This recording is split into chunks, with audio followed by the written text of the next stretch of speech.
সিলেটের বিশ্বনাথ ও ওসমানীনগর উপজেলা নিয়ে সিলেট ২ আসন। এই আসনে ২০০১ সালে নির্বাচিত হয়েই বিএনপির শক্ত ঘাঁটিতে পরিণত করেছিলেন গুম হওয়া বিএনপি নেতা এম ইলিয়াস আলী।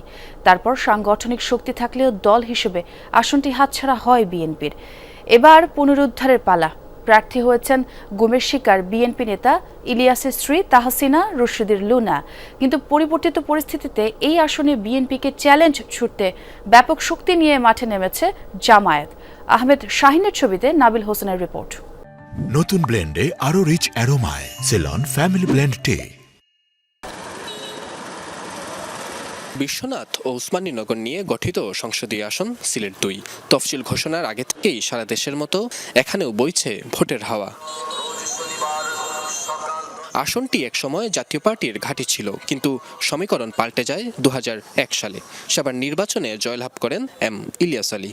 এরপর থেকেই বিএনপির শক্ত ঘাঁটি হিসেবে পরিণত হয় আসনটি। পরবর্তীতে আওয়ামী লীগ ও জাতীয় পার্টি এই আসনে একবার করে বিজয় পেলেও ২০১৮ নির্বাচনে আবারও শক্তির জানান দেয় বিএনপি।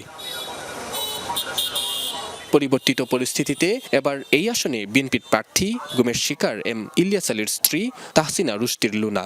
ইলিয়াসের গুমের ঘটনায় আজও ক্ষুব্ধ এই জনপদের বাসিন্দারা। সেই আবেগ লুনাকে জয়ী করতে ভূমিকা রাখবে বলে মনে করছেন ভোটাররা।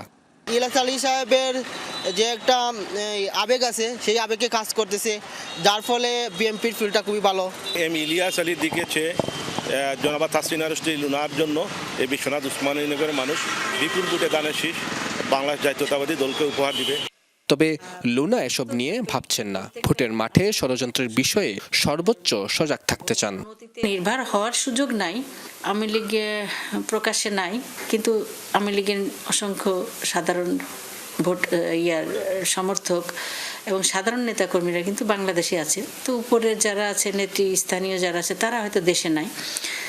এখন তারাও তাদের মুভমেন্টটা কোন দিকে যাবে, এটা একটি গুরুত্বপূর্ণ বিষয়, যেটা আমরা মাথায় রেখে কাজ করছি। এদিকে সিলেট ২ আসনে অতীতে উল্লেখযোগ্য কোনো সাফল্য নেই জামায়াত ইসলামীর, কিন্তু ভোটারদের থেকে ভালো সাড়া মিলছে বলে দাবি করছেন দলটির প্রার্থী।